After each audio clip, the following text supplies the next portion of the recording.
अच्छा, अब अगर हम इनके ग्रेविटेशनल फोर्स से रिलेटेड सर आइजैक न्यूटन की इस डेफिनेशन को देखें, इट मीन्स कायनात में या इस दुनिया में जितनी भी चीज़ें रखी हैं तो वो अपनी प्लेस पे ही ना रहें, कि हर चीज़ दूसरी चीज़ को अट्रैक्ट कर रही है ना। जैसे मेरा हाथ है, अब मेरे दो हाथ हैं, वो आपस में एक दूसरे को अट्रैक्ट करना चाहिए या आपस में मिक्सअप हो जाने चाहिए। तो यहाँ पर न्यूटन ने ये चीज़ बताई कि हर चीज़ अपनी तरफ तो अट्रैक्ट कर रही है, लेकिन हर चीज़ के अंदर पाई जाने वाली फोर्स उस फोर्स के इक्वल है, जो कि यानी एक चीज़ जो दूसरी चीज़ को अपनी तरफ अट्रैक्ट कर रही है, तो पहली चीज़ के अंदर भी उतनी ही तादाद में अट्रैक्शन की फोर्स मौजूद है। जब वो दोनों चीज़ें एक दूसरे को अट्रैक्ट कर रही होती हैं, टू थिंग्स आपस में एक दूसरे को अट्रैक्ट कर रही होती हैं, तो जब वो इक्वल का साइन आ जाता है ना, कि फोर्सेस इक्वल हो जाती हैं, तो वो अपनी प्लेस पर ही पड़ी रहती हैं, वो अपनी जगह से इधर उधर नहीं होते। फिर no matter you fall in which direction, हम कभी भी कोई चीज़, बॉल या कोई भी चीज़ थ्रो करते हैं, हम उसको किसी भी डायरेक्शन में फेंकते हैं। मेरे हाथ में बॉल है, मैं उसको अपने लेफ़्ट साइड पर फेंक दूँ, राइट साइड पर फेंक दूँ, कोई शॉप है, इरेज़र है, कोई पेंसिल है, उसको मैं जब थ्रो करूँगी किसी भी साइड पर, लेफ़्ट पर, राइट पर, in front of me, at the back of me, लेकिन उस चीज़ को क्या करना है, वो क्या हवा में क्यों नहीं रह जाती?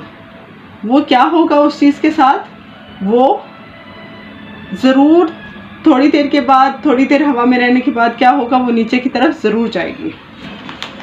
No matter you fall in which direction it must come down, यानी कोई यू मस्ट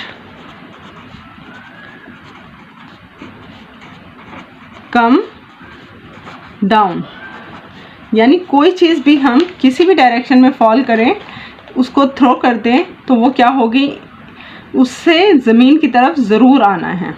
और इस सब के लिए क्या मैटर करती है, क्या ऐसी चीज़ है जो मैटर करती है? Everything which have a mass have a gravity, हर वो चीज़ जो कि मास रखती है, वो उसके अंदर जो है वो ग्रेविटी की फोर्स उसके ऊपर अट्रैक्ट ज़रूर करती है।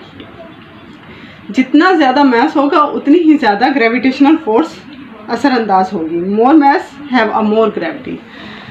एवरीथिंग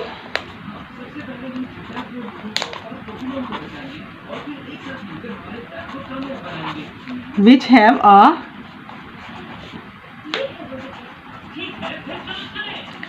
mass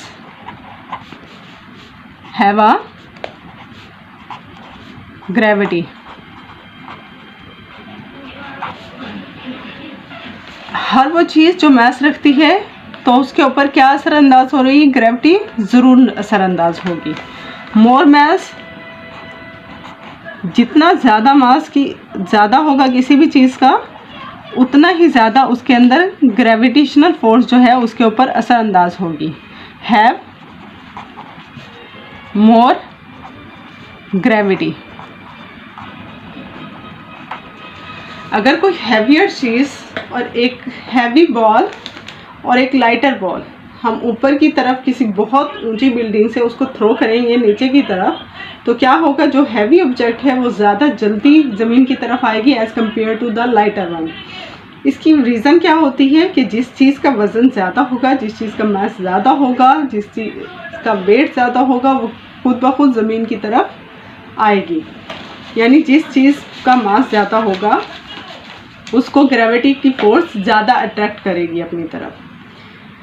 तो आज का हमारा टॉपिक जो है वो क्या है, ग्रेविटी, और इसके मेन पॉइंट्स क्या हो गए, what goes up must come down. Sir Isaac Newton ने ये सब बताया हमें इसके बारे में। फिर ग्रेविटेशनल फोर्स के बारे में बताया, gravitational force with which two objects attract each other is called the gravitational force.